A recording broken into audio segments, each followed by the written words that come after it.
Bom dia, tudo bem? A paz do Senhor Jesus, que o amor de Jesus esteja com você grandemente na manhã do dia de hoje, durante todo esse dia. Amém? Em nome de Jesus. Sejam muito bem-vindas nessa manhã de estudo do dia de hoje. Hoje o Senhor nos trouxe uma palavra para falar da misericórdia acima da religião, né? Que é o que o capítulo 12 do livro de Mateus nos traz, e também sobre um coração que se revela através das palavras. Então, eu desejo, em nome de Jesus, que não haja distração durante o tempo que você vai dispor aqui o seu coração e o seu espírito para ouvir da palavra do Senhor. Amém? Nesse capítulo, Jesus confronta os fariseus, tá? Então, nós vamos ler esses confrontos aqui, como que aconteceu e as explicações que eu trouxe sobre o verdadeiro sentido do sábado, né? Que ele também traz aqui para nós, que muitas pessoas respeitam, mas não entendem, né? Outras já ouviram falar, mas também não entendem, e revela a gravidade da dureza de coração das pessoas, né? Que ele revela aqui, e destaca que a misericórdia, a bondade e o arrependimento estão acima da religiosidade vazia. É isso que nós vamos ver aqui hoje. Então, sejam muito bem-vindos, bem-vindas a todos que estão entrando, e vamos começar então. Versículo 1 do capítulo 12. Vai falar sobre Jesus e o sábado. Quando diz assim, versículo 1 e 2 eu vou ler. Poucos dias depois, num sábado, Jesus estava atravessando uma plantação de trigo. Os seus discípulos estavam com fome e por isso começaram a colher as espigas e a comer os grãos de trigo. Então, durante aquela caminhada, tinha uma plantação de trigo. Então, imagina, caminhando ali naquele caminhozinho, tinha trigo para todos os lados. Então, aqui diz que os seus discípulos estavam com fome e por isso começaram a colher e comer naquele sábado, tá?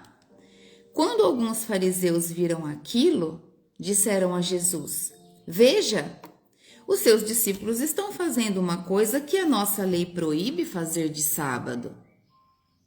Olha só os fariseus. Os fariseus acusavam os discípulos de trabalho. Olha a ignorância. Só porque eles estavam colhendo e comendo, colhendo e comendo. E os fariseus acusaram que eles estavam trabalhando de sábado. Mas Jesus vai mostrar que a lei nunca teve intenção de ser uma prisão, e sim compaixão. Tá? Vamos continuar lendo. Do versículo 3 ao 5 vai falar que Jesus cita Davi e os sacerdotes para ensinar aqueles fariseus que estavam acusando o verdadeiro significado do sábado. Ó, versículo 3. Então Jesus respondeu: Vocês não leram o que Davi fez quando ele e os seus companheiros estavam com fome? Ó, Jesus está trazendo a lei lá do Antigo Testamento, quando Davi estava com fome junto com os companheiros dele. Davi entrou na casa de Deus e ele e os seus companheiros comeram os pães oferecidos a Deus, embora isso fosse contra a lei. Pois somente os sacerdotes tinham o direito de comer esses pães. Ou vocês não leram na lei de Moisés que nos sábados os sacerdotes quebram a lei no templo e não são culpados? Olha só o que Jesus lembra eles aqui. Que na lei, que naquele tempo, Davi entrou dentro do templo com os seus companheiros e comeu os pães que estavam no altar de Deus, porque eles tinham fome. E se os sacerdotes podem comer no dia de sábado dentro do templo e não serem culpados, por que outros que tinham fome tinham que ser culpados? É isso que Jesus vem trazer aqui. Jesus, aqui, ele usa dois exemplos bíblicos, mostrando que há exceções legítimas há exceções legítimas, quando a necessidade humana está em jogo. A necessidade humana Jesus abre uma exceção. Porque Jesus não pede para quem pode ajudar quem tem fome. Não é isso que Jesus pede. Jesus, ele abre exceções legítimas quando a pessoa tem fome. Quando um filho de Deus tem fome. Não importa se é sábado, se é segunda. Não importa. Tem fome. Tem de comer? Coma. Não importa se é sábado. É isso que ele traz aqui. É isso que ele fala para os fariseus. Então a lei, Jesus mostra que a lei não existe para matar, mas para proteger a vida. Existe uma grande diferença aí. A lei ela é para proteger a vida da pessoa. No caso aqui, aquele que tinha fome, né? É isso que ele trouxe. Depois no versículo 6 diz assim, ó. Eu afirmo a vocês que o que está aqui é mais importante do que o templo. O que está aqui é mais importante do que o templo. O que ele diz? Jesus afirma que sua autoridade está acima das instituições religiosas. A autoridade dele está acima das leis religiosas. O templo era lugar da presença de Deus. O templo é lugar da presença de Deus. Quando a gente diz nós somos templo, nosso corpo é templo e morada do Senhor, é isso.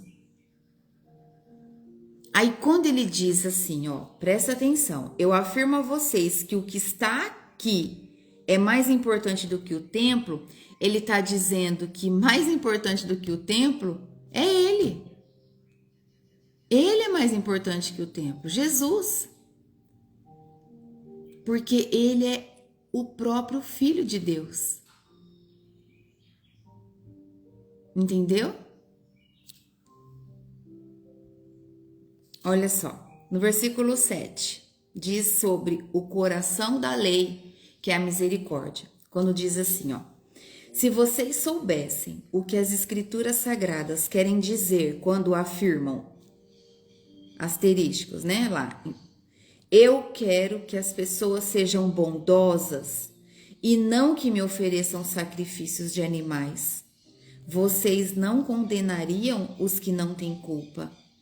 Aqui, Jesus cita Oséias 6,6. Quando eu vou ler para vocês, que ele quer dizer, a essência da lei é amor e compaixão, e não apenas rituais frios. O que adianta? A pessoa sente culpa, vai lá, mata um animal que não tem nada a ver, coitadinho. Faz o sacrifício do animal, mas tá com o coração endurecido, tá vazio, tá fazendo um ritual frio só para cumprir uma lei. Lembra das ofertas de Abel e Caim? Tem que estar oferecendo o que está dentro do coração e não pegar de qualquer jeito e ir lá levar só porque acha que o ritual vai trazer perdão para você. Não, tá errado. Ó, Oséias 6,6. No Antigo Testamento está escrito assim, ó. Deixa eu ler aqui para vocês. Oséias 6,6. Se você tiver com a sua Bíblia, pode procurar e grifar, tá? Tá escrito assim, ó. Eu quero que vocês me amem e não me ofereçam sacrifícios. Ao invés de me trazer ofertas queimadas, eu prefiro que o meu povo me obedeça. Sabe quem tá falando isso? Deus. Porque lá no versículo 4 começa dizendo assim, ó, mas o Senhor Deus responde. E é Deus que fala. Então ele prefere que você seja obediente, cumpra as leis e faz o ide com amor, que é o que ele pede, do que você fazer sacrifícios. É igual fazer jejum sem oração. Não tem valor nenhum. Porque o Senhor conhece o teu coração. Amém? Versículo 8 vai falar sobre o Filho do Homem. Filho do Homem é Senhor do sábado. Quando diz assim, ó. Pois o Filho do Homem tem autoridade sobre o sábado. Por quê que ele tem autoridade sobre o sábado? Jesus tem autoridade sobre o sábado, pois ele é o Senhor da lei. Ele é o Senhor da lei. Olha a cegueira espiritual dos fariseus. Para você que está aqui acompanhando desde o início, olha o tamanho da cegueira espiritual dos fariseus. Seguindo, versículo 9. Do 9 ao 14, tá? Agora eu vou ler. Vai falar sobre a cura do homem da mão ressequida. Para quem não conhece a história, a cura do homem da mão ressequida que entrou no templo. Versículo 9. Jesus saiu dali, só para confirmar. Vocês entenderam sobre a lei do sábado? Jesus não vai deixar as pessoas passar fome só porque é sábado. Foi pedido um dia de descanso a Deus? Sim, foi pedido. Mas o bem prevalece acima de todas as coisas. Essa é a lei. A lei é para que o bem prevaleça, para que a fome seja saciada independente do dia. Amém? Versículo 9. Jesus saiu dali e foi para uma sinagoga. Estava ali um homem que tinha uma das mãos aleijada. Então, algumas pessoas que queriam acusar Jesus de desobedecer à lei lhe perguntaram: é contra a nossa lei curar no sábado? Alguém perguntou para Jesus: é contra a nossa lei curar no sábado? De novo, sábado. E Jesus respondeu: se um de vocês tiver uma ovelha e no sábado ela cair num buraco, será que ele não vai fazer de tudo para tirá-la dali? Pois uma pessoa vale muito mais do que uma ovelha. Portanto, a nossa lei permite ajudar os outros no sábado. 13. E disse para o homem: estenda a mão, pedindo para o homem da mão aleijada estender a mão. Ele estendeu e ela sarou e ficou igual a outra. E o homem foi curado. Aqui, Jesus mostra que fazer o bem nunca vai ser pecado. Independente do dia, você está fazendo o bem. Como pode ser pecado quando você faz o bem? Independente do dia, não é pecado. Nunca será pecado. A lei do sábado foi feita para trazer descanso e não sofrimento. Entenderam? Vocês estão conseguindo entender? É muito profundo, tá? Resultado desse: os fariseus começam a planejar matar Jesus. Versículo 14 diz isso. Então os fariseus que estavam ali saíram e começaram a fazer planos para matar Jesus. Amém? É isso que acontece. O sábado foi feito para descanso, mas se no seu dia de descanso você está fazendo bem, você está ajudando as pessoas, você está levando alimento para quem tem fome, nunca será pecado. A palavra de Deus diz. Amém? Então, pessoas que não buscam o conhecimento profundo da palavra, agarra isso que está escrito lá no Antigo Testamento, porque não quer ter um conhecimento profundo no que Jesus veio fazer, e aí julga quem faz o bem no sábado. Isso nos tempos de hoje, tá? Nos tempos de hoje também. Vocês sabem do que eu tô falando.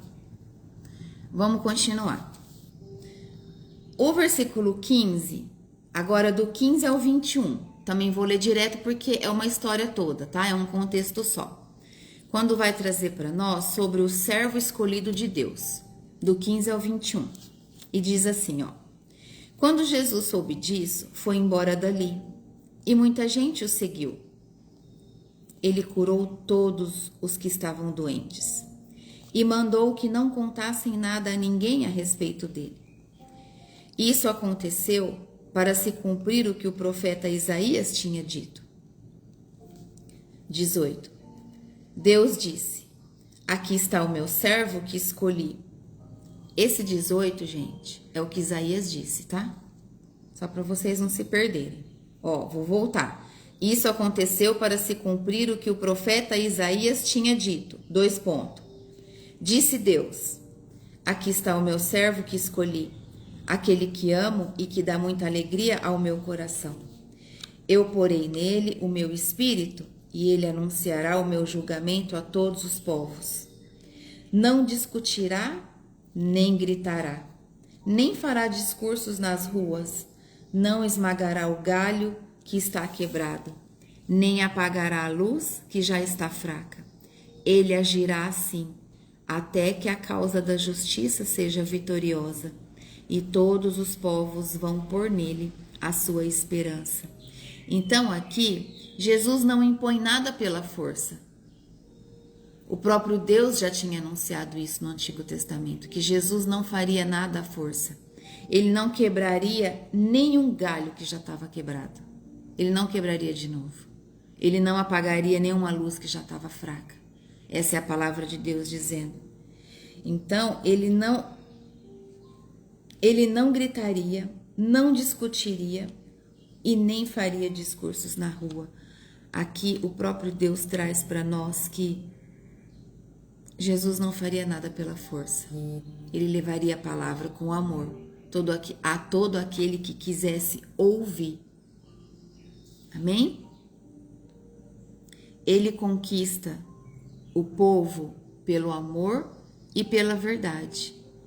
Jesus carrega a mansidão. Jesus veio para derramar a mansidão entre o povo, tá? Que é um dos frutos do Espírito, amor, mansidão. É isso aqui que Deus diz e que Jesus veio fazer. Tá bem claro esse trecho que nós lemos. Agora, do 22 ao 24, vai falar sobre a cura de um endemoniado, cego e mudo, tá? 22. Então levaram a Jesus um homem que era cego e mudo, porque estava dominado por um demônio. E Jesus o curou, e ele começou a ver e falar. A multidão ficou admirada e perguntava: será que esse homem é o filho de Davi? Alguns fariseus ouviram isso e responderam: é Beelzebu, o chefe dos demônios? Quem dá poder a esse homem para expulsar demônios? Gente, como os fariseus deram trabalho, né? Como a falta de conhecimento faz o julgamento ficar pior a cada dia, porque a falta de conhecimento faz os fariseus tremer de medo de perder o poder. Não tem outra explicação. Olha só a explicação que eu trouxe para vocês diante da palavra. A dúvida que eles têm, a rejeição deles vai além da dúvida. A rejeição dos fariseus é uma resistência maldosa à obra de Deus. Isso está bem claro aqui. Então, mais uma vez aqui, mostrando a cegueira espiritual dos fariseus, né? Que preocupados com os cargos, né? Porque os fariseus tinham que estudar os pergaminhos, tinham que ir por escalas, né? Até hoje existe isso. Tem que estudar, tem que ir por escada, tem que subir para chegar lá no topo. Só que era uma disputa muito grande de poder naquela época.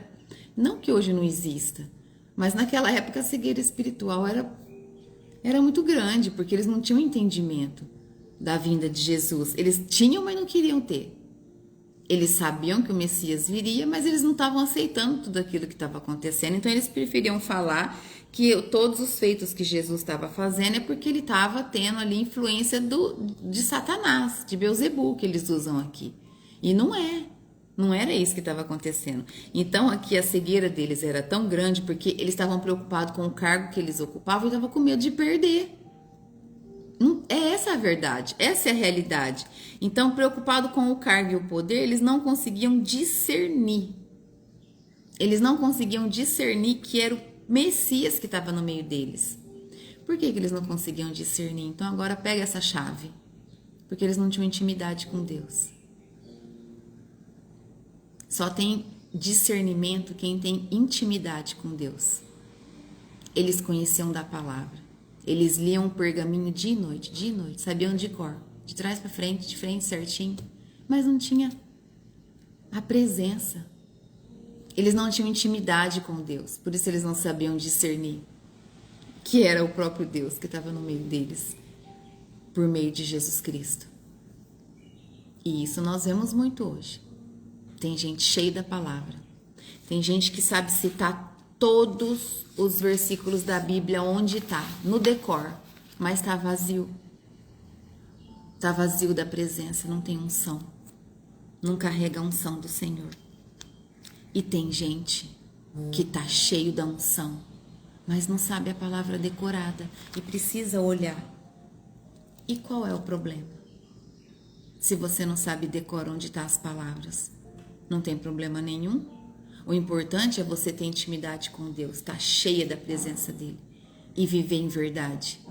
É isso que importa para Deus. É que você seja obediente, não tem problema nenhum, você sabe da palavra. Por exemplo, você fala assim, não, a palavra de Deus diz que ainda que eu ande por vale escuro da morte, eu não temerei porque o Senhor está comigo. Você sabe que está escrito, mas aí você fala, olha, eu não sei onde está escrito, mas eu sei que está. É isso que Deus quer. É isso que é ter intimidade com o Senhor. Não precisa saber onde está falando. Não precisa falar que você tem tudo gravado na tua cabeça. Não, não precisa. Você precisa saber que está escrito. Você precisa ter conhecimento da palavra. Mas na hora que você precisa procurar, você tem a humildade. Assim como Jesus teve. E dizer assim, ó, eu vou procurar. E vou te mostrar onde está. Peraí, que eu também não sei, eu vou procurar. E vai procurar. E qual é o problema? Não tem problema nenhum nisso. Entendem? Por que os fariseus estavam tão cegos? Porque eles só liam pergaminhos. Eles não tinham um momento de intimidade com o Senhor. Nenhum. Eles não iam ali no silêncio e conversavam com o Senhor, né? Pedia... Não, eles só liam. Tá bom? Vamos continuar aqui. Onde que eu parei agora? Deixa eu ver. Agora é o versículo 29. Não. Peraí, gente, que eu fui. Agora é o 25. Do 25 ao 26. Vai trazer a lógica de Jesus contra a acusação. A lógica de Jesus contra a acusação. Quando diz assim, ó. 25. Mas Jesus conhecia os pensamentos deles. Jesus conhecia o pensamento deles e disse: o país que se divide em grupos que lutam entre si, certamente será destruído. E a cidade ou a família que se divide em grupos que lutam entre si, também será destruída. Assim, se o reino de Satanás, um grupo que está combatendo contra o outro, isso quer dizer que esse reino já está dividido e logo vai desaparecer. Olha só o que Jesus disse aqui. Se no reino de Satanás um grupo está combatendo o outro, isso quer dizer que esse reino já está dividido e logo vai desaparecer. Por que Satanás faria isso? Por que ele dividiria o reino dele, se o que ele quer é estar unido no reino dele para destruir tudo? Olha a falta de conhecimento dos fariseus. E Jesus põe eles para pensar. Jesus falou, presta atenção no que vocês estão falando. Se o objetivo de Satanás é destruir tudo, por que ele vai dividir o reino? Porque uma família dividida se destrói. Uma cidade ou um país dividido se destrói. Por que o reino de Satanás será diferente? Olha a falta de conhecimento, gente. Satanás é mais unido do que muito crente. Tem muita igreja dividida.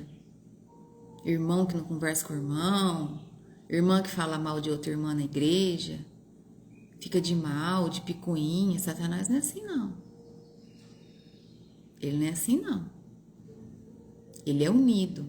Se um pequeno tá aqui perto ouvindo alguma coisa, que estão levantando algo para derrubar o maior lá, o chefe, o pequeno corre aqui e conta lá pro maior vazar. É assim que acontece no mundo espiritual. Então por que a gente tem que ficar fazendo contenda dentro da igreja? Eu já falei aqui, quem tá comigo desde o começo. Se tiver que falar de alguém, fala da tua própria vida. Não fica falando da vida dos outros. Espírito de contenda, espírito de rebelião. Repreende em nome de Jesus. Sai dessa vibração aí, sai disso. Aqui no versículo então que eu li, do 25 ao 26, diz assim, ó. Que se Satanás expulsa Satanás, ele estaria lutando contra ele mesmo, ele não vai fazer isso. Tá bom? No resumo de uma frase. Se ele expulsar ele mesmo, ele tá lutando contra ele. Por que ele vai fazer isso? Ele não vai fazer isso. Tá? Então, se algum dia alguém levar para você uma palavra falando esse tipo de coisa, você já tem um entendimento e vai falar, não, você tá muito enganado. Satanás é mais unido do que muito crente. Tá? O objetivo dele, como eu disse, é reunir quanto mais forças puder maligna para destruir esse objetivo dele. Jesus mostra aqui o poder que liberta. Jesus mostra nesses versículos 25 e 26 que o poder que liberta não pode vir do mal. Se eu imponho a mão em uma pessoa e liberto ela de um demônio, eu estou fazendo mal para a pessoa? Claro que não. Porque é o poder de Deus, é o nome de Jesus que liberta a pessoa de cativeiros, que liberta a pessoa de um demônio. O próprio demônio não vai tirar um demônio da pessoa. Amém? Versículo 27 e 28 fala sobre o dedo de Deus. Quando diz assim, ó. Vocês dizem que eu expulso demônios porque Beelzebu me dá poder para fazer isso. Jesus que está dizendo aqui, tá? Mas, se é assim, quem dá aos seguidores de vocês o poder para expulsar demônios? Assim, os seus próprios seguidores provam que vocês estão completamente enganados. Olha só, Jesus faz uma pergunta para eles. Quem que dá poder para vocês expulsar demônio? Jesus pergunta. Quem dá poder para vocês expulsar os demônios? Porque os fariseus, quando eles falavam em nome de Deus, né, em nome do Deus vivo, sai demônio, alguns saíam, porque o nome de Deus estava sendo declarado, e é o nome de Deus que tem poder para expulsar, mas alguns não, porque precisava de jejum, assim como aconteceu com Maria Madalena, para quem sabe a história, precisava de jejum, de oração. Por quê? Porque é principado, é potestade, é coisa grande. Aí Jesus coloca aqui que então, se eles conseguiam expulsar demônio, então quem que dava autoridade para eles? E por que eles estavam julgando Jesus porque estava expulsando demônio? Então Jesus bota eles para pensar mesmo de verdade. E aí Jesus coloca, então os seus próprios seguidores provam que vocês estão completamente enganados. Então se eles acusam Jesus que está expulsando através de outro demônio, então eles também fazem igual. É isso que Jesus põe eles para pensar, tá? Na verdade, é pelo poder de Deus que eu expulso demônios. É isso que Jesus fala. E isso prova que o reino de Deus já chegou até vocês. Como Jesus é maravilhoso, né? Como eu amo Jesus. Porque ele ensina fazendo perguntas. Isso ele faz com a gente também, até hoje. Ele é muito maravilhoso. Jesus deixa claro aqui que o poder dele vem do Espírito Santo e o reino já está operando ali, ó. Só precisava ter conhecimento para enxergar. E ele questiona, né? Ele questiona os fariseus, isso é muito lindo. Então, como eles estavam enganados, o reino de Deus já estava naquele lugar. Versículo 29 fala sobre o valente e o mais forte, quando diz assim: ninguém pode entrar na casa de um homem forte e roubar os seus bens, sem primeiro amarrá-lo. Não é verdade? Somente assim essa pessoa poderá levar as coisas que ele tem em casa. Então aqui Jesus mostra que para libertar alguém de Satanás, primeiro é necessário derrotar o inimigo. E foi isso que ele fez, expulsando-os dali. 30, diz assim: quem não é a meu favor é contra mim, e quem não me ajuda a ajuntar está espalhando. Aqui, Jesus traz que quem não junta, espalha. Então, Jesus diz, no reino não há neutralidade. Olha só, no reino não há neutralidade. Ou estamos com Jesus ou estamos contra ele. Simples assim. É igual o morno. Não tem como tá morno. Ou tá ou não tá. Ou tá quente ou tá frio. Então, ou você tá com Jesus ou você tá contra ele. tá bom?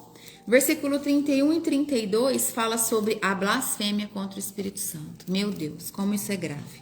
Olha só. Já até grifa, no meu tá até grifado, ó, de duas cores. Ó, 31 e 32. Grifa aí na sua Bíblia.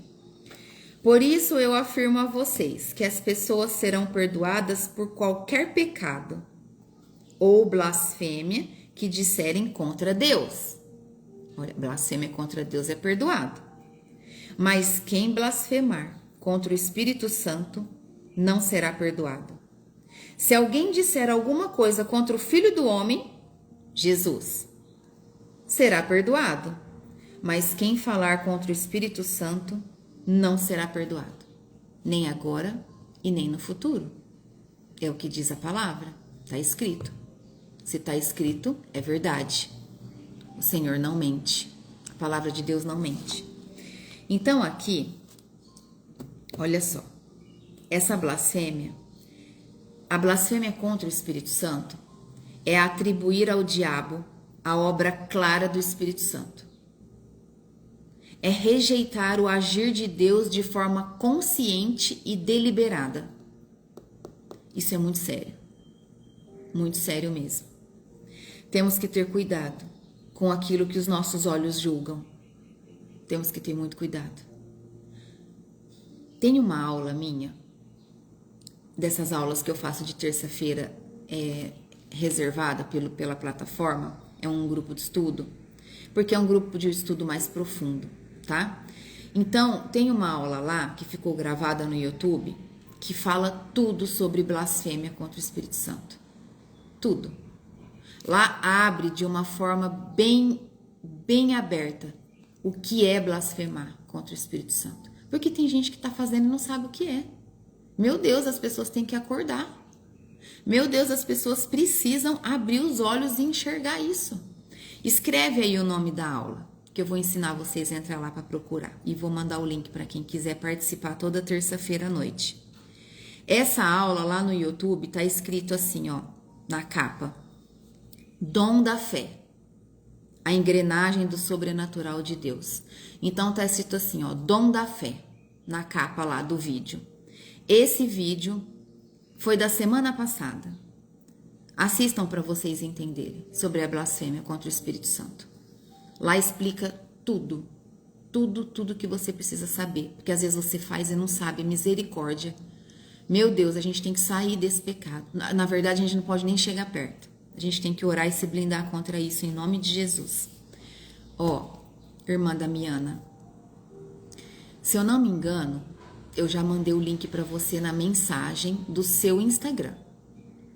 Sabe quando você entra no seu Instagram, tem lá aquele coraçãozinho que fica vermelhinho e do lado tem um balãozinho que é mensagens. Eu mandei lá. Então pode ser que eu não esteja lá e eu tô no pedidos. Porque como a gente nunca conversou pelo Instagram, pode ser que tá lá no pedidos escondido. Então dá uma procurada lá no teu Instagram, que eu tenho certeza que tá lá, que eu acho que eu mandei para você ontem. Se você não achar, e quem quiser, na página inicial do Instagram, deixa eu abrir aqui para mostrar para vocês. Ah, esse celular não vai ter o Instagram do Ministério. Eu vou fazer dá uma olhada lá, irmã Damiana, mas na página inicial do Instagram do Ministério, lá onde tá escrito assim, ó, mulher de avivamento, buscar a presença de Deus, lá onde tá escrito, logo embaixo tem um link em pretinho, tá escrito lá estudo, tá escrito, é um link, clica lá que vai estar escrito assim, ó, estudo ao vivo. A hora que você entra lá no estudo ao vivo, você vai cair no grupo do WhatsApp e só entra e fica lá. Porque eu não mexo esse grupo, para não ficar enchendo de informações sem necessidade, tá? Só de terça-feira que esse grupo tem movimento, que é o dia da aula, tá bom? Se você não conseguir, me chama por mensagens que eu te faço um vídeo com você e te ajudo, tá? Vamos continuar. E para todas as outras que quiserem também, fica o convite. Versículo 33 e 37 vai falar sobre a árvore e as suas frutas. Quando diz assim, que é a árvore e os seus frutos e o peso das palavras. Quando diz assim, ó, vocês só poderão ter frutas boas se tiverem uma árvore boa. Mas se tiverem uma árvore que não presta, vocês terão frutas que não prestam. Árvore somos nós, tá, gente? Porque é pela qualidade das frutas que sabemos se uma árvore é boa ou não presta. 34. Ninhada de cobras venenosas. Como é que vocês podem dizer essas coisas boas se são maus? Pois a boca fala do que o coração está cheio. A pessoa boa tira o bem do seu depósito de coisas boas, e a pessoa má tira o mal do depósito das coisas más. E eu afirmo a vocês que no dia do juízo, cada pessoa vai prestar contas de toda a palavra inútil que falou, porque as suas palavras vão servir para julgar se você é inocente ou culpado. Então aqui, Jesus ensina, né? Que Deus instrui ele, que as palavras revelam o nosso interior. E isso é verdade. As palavras revelam o nosso interior. Então, no dia do juízo, cada palavra vai ser considerada. Por isso, nós devemos tomar cuidado com o que a gente fala. Cuidado com tudo que sai da nossa boca. Não tem como, de uma mesma fonte de água, sair água doce e água salgada. Ou vai sair água doce, ou vai sair água salgada. Tá bom? Por isso é importante a gente ter cuidado com a nossa boca, com o que sai da nossa boca. Do versículo 38 ao 42... fala sobre o pedido de um milagre, o pedido por um sinal, tá? E o sinal de Jonas. Quando diz assim, ó: então, alguns mestres da lei e alguns fariseus disseram assim a Jesus, ó: mestre, queremos ver o Senhor fazer um milagre. E Jesus respondeu: como as pessoas de hoje são más e sem fé. Vocês estão me pedindo que faça um milagre, mas o milagre do profeta Jonas é o único sinal que lhe será dado. Porque assim como Jonas ficou 3 dias e 3 noites dentro de um grande peixe, assim também o Filho do Homem ficará 3 dias e 3 noites no fundo da terra. Ah, como eu amo Jesus! Como a sabedoria de Jesus enche o meu coração, e eu desejo que enche o seu coração também. Versículo 41. No dia do juízo, o povo de Nínive vai se levantar e acusar vocês, pois eles se arrependeram dos seus pecados quando ouviram a pregação de Jonas. E eu afirmo que o que está aqui é mais importante do que Jonas. E no dia do juízo, a rainha de Sabá vai se levantar e acusar vocês, pois ela veio de muito longe para ouvir os sábios ensinamentos de Salomão. E eu afirmo que o que está aqui é mais importante do que Salomão. Aleluia, Senhor Jesus. Que coisa mais linda. Olha só, quando Jesus diz que está aqui o que é mais importante do que Jonas e Salomão, ele está falando dele, o povo não entende. Por falta de conhecimento, o povo perece. Isso é até hoje. Ele estava dizendo, o que está aqui é mais importante. O que está aqui é mais importante. Mas as escamas da cegueira espiritual não deixavam as pessoas enxergar. Quantas pessoas estão assim? Meu Deus! Assim como Jonas teve 3 dias no ventre do peixe, Jesus ficaria 3 dias no coração da terra. Morte e ressurreição é o que ele está dizendo aqui. Esse é o grande sinal que Jesus dava para eles. Vocês estão entendendo? A grandeza do amor de Jesus, que é existente até hoje entre nós. Do versículo 43 ao 45 fala sobre a volta do espírito mal quando a casa está vazia. Isso aqui também é muito sério, tá? Presta atenção. Vocês precisam entender isso aqui. É muito sério. 43. Jesus continuou: quando um espírito mau sai de alguém, anda por lugares sem água, procurando por onde descansar, mas não encontra. Então o espírito mau diz, né? É o que está falando aqui: vou voltar para minha casa, de onde saí. Aí ele volta, encontra a casa vazia e limpa. Depois sai, vai buscar outros 7 espíritos piores ainda, e todos ficam morando ali. Assim, a situação daquela pessoa fica pior do que antes. É isso também. E isso também acontecerá com essa gente má de hoje. É isso que Jesus diz aqui, bem explicadinho e fácil. Eu vou dizer para vocês que está dizendo assim, ó. Deixa eu grifar aqui. Vou grifar do 44 ao 45, tá? 44 e 45. Grifem aí, se vocês quiserem. Olha só. Aqui Jesus alerta que não basta limpar-se por fora. Não basta limpar-se por fora, é preciso ser preenchido por Deus.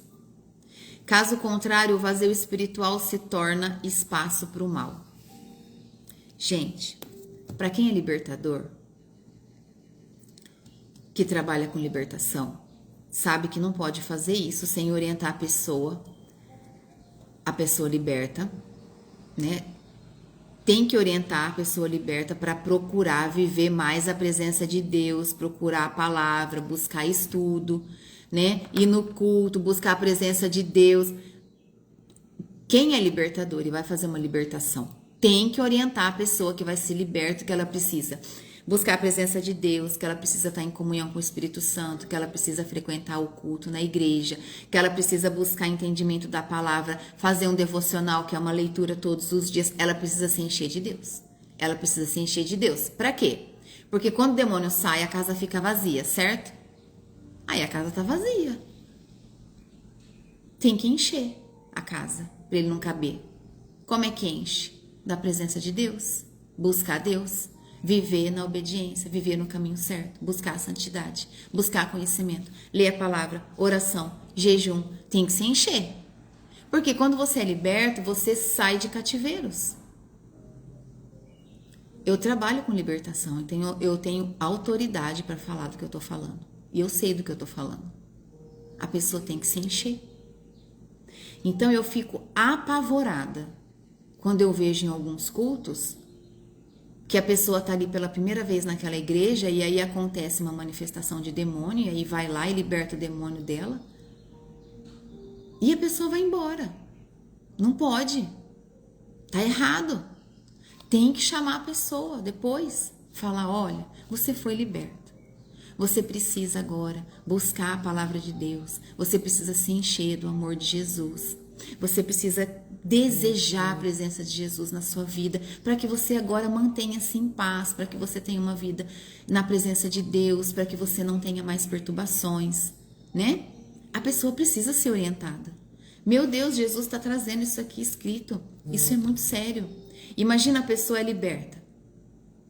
Não busca Deus, porque não teve orientação, não sabe nem o que aconteceu. E o demônio volta com 7 pior, acaba com a vida da pessoa. A pessoa fica destruída na lona, ela vai pro chão. Ela não aguenta levantar depois e fica muito pior o caso daquela pessoa. Então, muito cuidado, tá?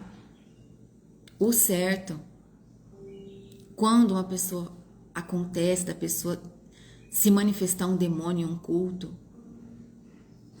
o líder daquela igreja, a pessoa que está com autoridade espiritual para fazer aquilo, ela tem que amarrar os demônios. Eu amarro vocês, demônio, em nome de Jesus. Obedeçam agora em nome de Jesus. E os demônios vão ficar amarrados por um tempo. Aí você chama a pessoa e fala, olha, minha irmã, ou meu irmão, né? Você precisa buscar um pouco mais ao Senhor. Você precisa de um acompanhamento, né? Você precisa de ser mentoreado, né? Por um pastor, por uma pastora. Você precisa buscar ajuda espiritual para que você trate, né, às vezes algum trauma, alguma ferida, alguma maldição que te acompanha por gerações. Às vezes a pessoa carrega coisa que ela nem tem culpa, mas ela tá carregando a culpa dos antepassados dela e ela não tem conhecimento disso, porque por falta de conhecimento o povo perece. Às vezes a pessoa passa por sofrimentos terríveis financeiros e não sabe que carrega uma maldição geracional. A pessoa fala, meu Deus, eu faço tudo certo, é o caminho certo. Por que que eu não prospero? Porque tá carregando uma maldição geracional e não sabe. Isso é muito sério, tá?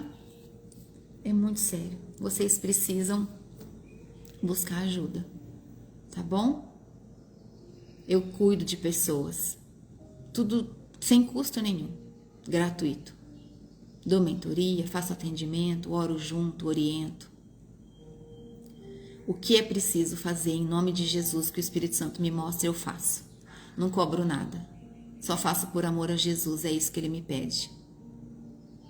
Então, se alguém tiver o desejo de ser tratada ou tratado, tudo dentro da palavra, nada fora da palavra, me procura, tá bom? Eu tenho 3 horários só disponíveis, de quarta e sexta.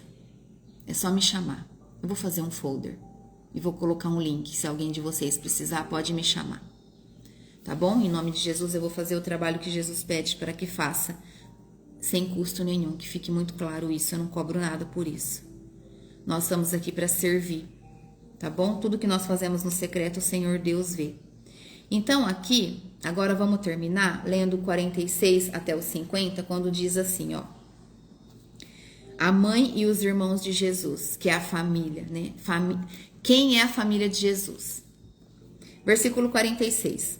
Quando Jesus ainda estava falando ao povo, a mãe e os irmãos dele chegaram e ficaram do lado de fora e pediram para falar com ele. Então, alguém disse assim a Jesus: escute, a sua mãe e os seus irmãos estão lá fora e querem falar com o Senhor.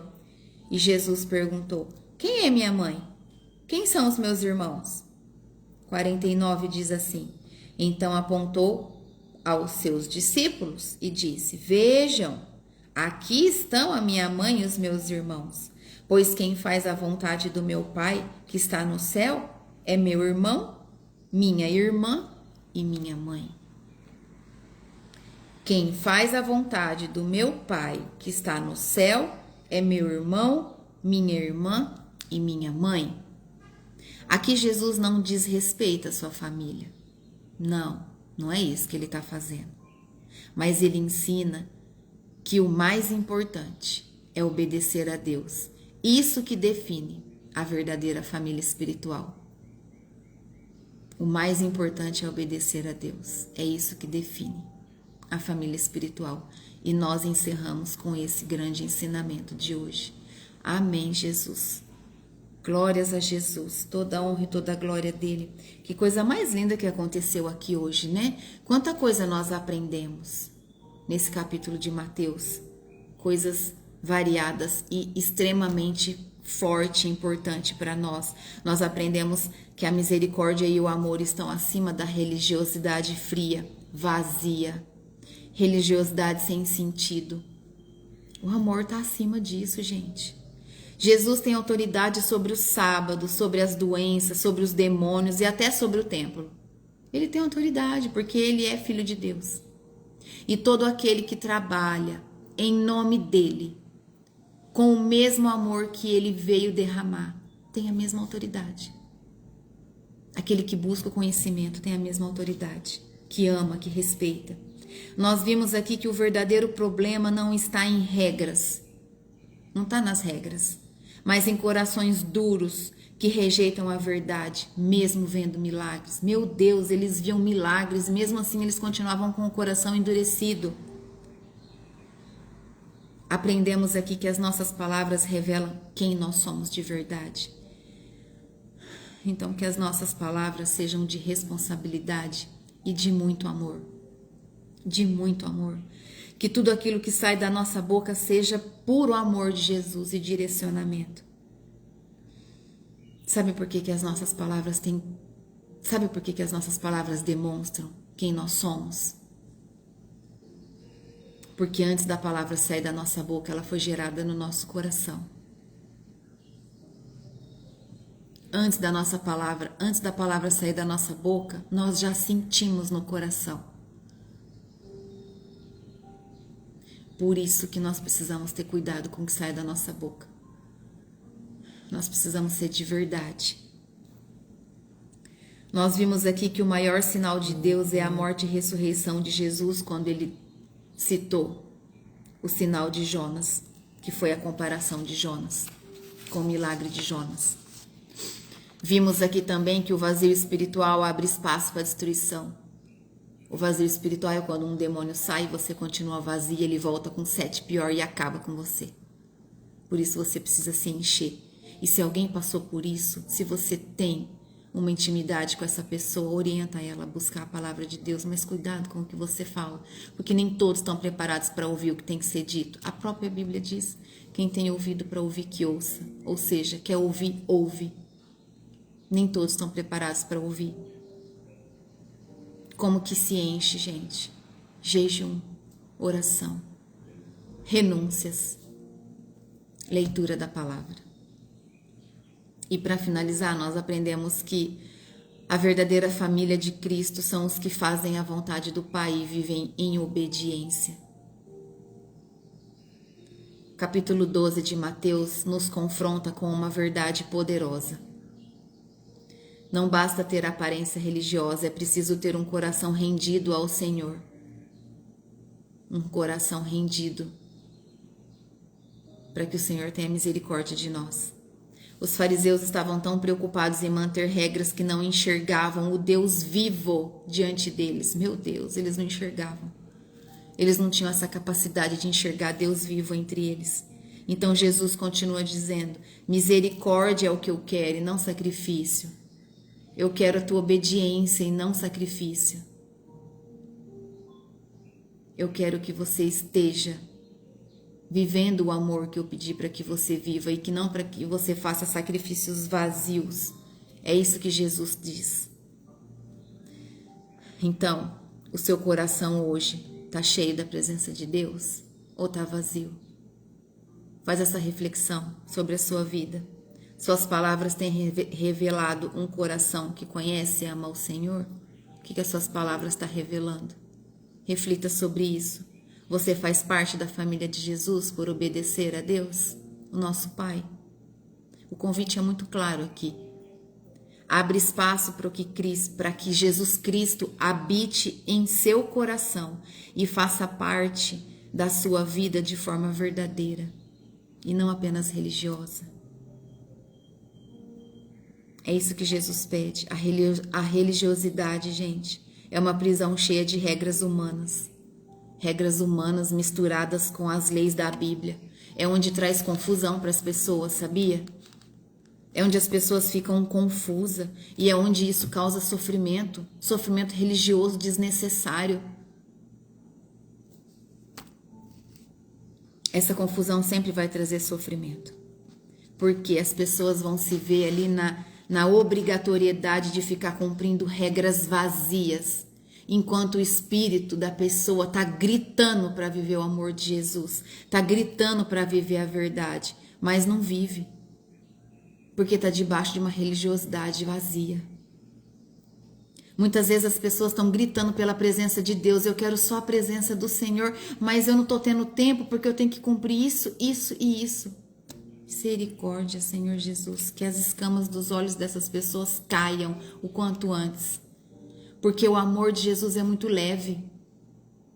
É muito leve quando você começa a viver a verdade da palavra. O Espírito Santo só que te proporciona essa paz. Quando você descobre que o caminho é oração, obediência, jejum e amor, não tem ninguém que faz você mudar de ideia, não tem ninguém que te tira desse caminho. Porque você aprende que o caminho é muito simples, é muito fácil. É viver o amor de Jesus. É isso que nós precisamos. Gente, vamos descomplicar o que é fácil. Vamos descomplicar o que é fácil. Se você conseguir estudar o Novo Testamento da forma como está sendo colocado aqui, que o Espírito Santo pediu, ninguém vai tirar você do teu caminho. Ninguém. E você vai aprender a colocar o amor de Deus. Você vai aprender a colocar o nosso Deus acima de tudo. Lembra que eu já ensinei aqui no começo de Mateus? Acima até das nossas famílias. Deus tem que estar em primeiro lugar. Se você tem idolatria pela sua família. Ah, não, eu não vou. Sabe por que eu não vou na igreja? Porque meu marido não vai. Para. Quem é o teu Deus? O teu marido? O teu marido vai te dar salvação? Você tem que respeitar o seu marido. Sim, você tem que respeitar. Você tem que amá-lo, você tem que respeitá-lo. Mas esse amor que você carrega, você tem que levar até o seu esposo e dizer a ele que é importante para você estar na presença do Senhor. Não é gritando e nem levando palavras à força. É o amor que grita em você, que você tem que derramar no seu esposo e dizer para ele: é muito importante para mim que eu esteja na presença do Senhor. Eu preciso estar lá. Eu preciso que você entenda que é importante para mim estar na presença de Deus, para que eu tenha paz, para que eu consiga sustentar a casa, para que eu consiga levar todas as responsabilidades que está pesada para mim nesse momento. Olha o posicionamento da mulher sábia, que diferente do posicionamento de uma mulher rixosa, que quer impor tudo à força. Jesus não colocava força para fazer as coisas, por que você vai colocar? Nós não somos a quarta pessoa da Trindade. A mulher rixosa fala: eu vou porque eu quero ir, porque eu tenho que ir, você não quer ir, você não vai, fica aí, o problema é teu, para com isso. Através das suas ações você vai convencer o seu marido de andar com você. É através do amor que você derrama pela sua boca que você vai convencer o seu marido a te acompanhar na presença de Deus. Amém? Vamos orar para terminar? Que palavra linda, né? De conhecimento do dia de hoje. Vamos orar, Jesus. Amanhã tem mais no capítulo 13 para a gente estudar. Vamos lá? Feche seus olhos. Curvem sua cabeça em sinal de reverência e vamos orar.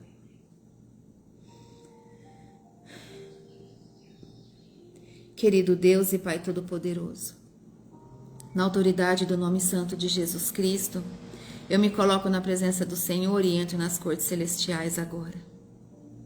Me curvo diante do Senhor no seu trono, Pai.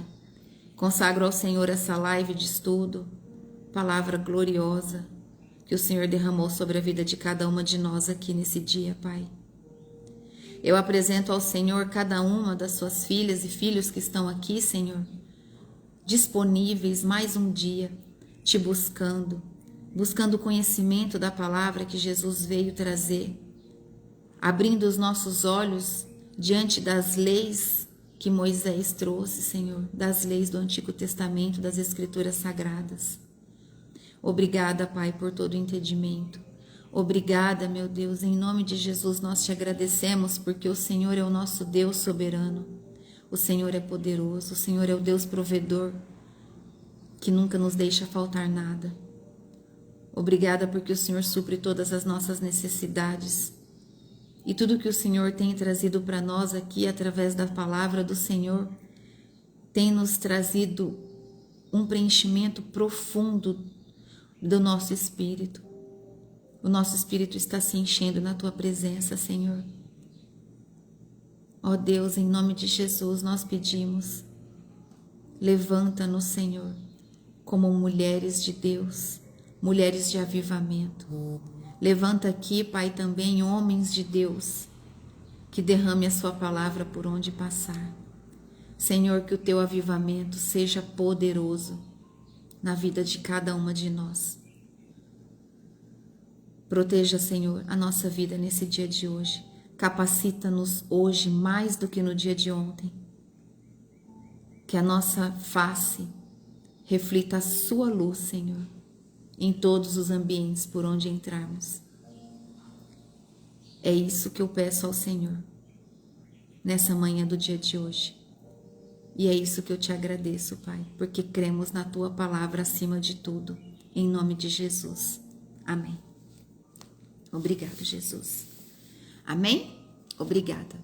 Obrigada a cada um de vocês que dispuseram o tempo, que tiveram com o coração disposto e disponível para aprender mais um pouquinho da palavra do Senhor nessa manhã, tá bom? Amanhã nós estaremos aqui no mesmo horário, às 7 horas, para estudarmos o capítulo 13 do livro de Mateus, dando continuidade ao nosso estudo. E para quem quiser o estudo mais aprofundado, é só de terça-feira à noite, um grupo fechado, tá o link na bio do Instagram, é só entrar, ficar lá quietinho, esse grupo só tem movimento de terça-feira, tá bom? Não tem movimento durante outros dias para não ficar enchendo de coisas que não precisam, amém? E tem então o que eu pedi para você buscar o entendimento sobre a blasfêmia contra o Espírito Santo lá no YouTube, tá bom? Eu vou colocar no Store, pronto. Essa aula, eu vou fazer um story, vou colocar o link dessa aula lá, da blasfêmia contra o Espírito Santo, que aí quem tem dificuldade de procurar acha mais fácil. Amém? Deus abençoe você. Até amanhã. Tchau.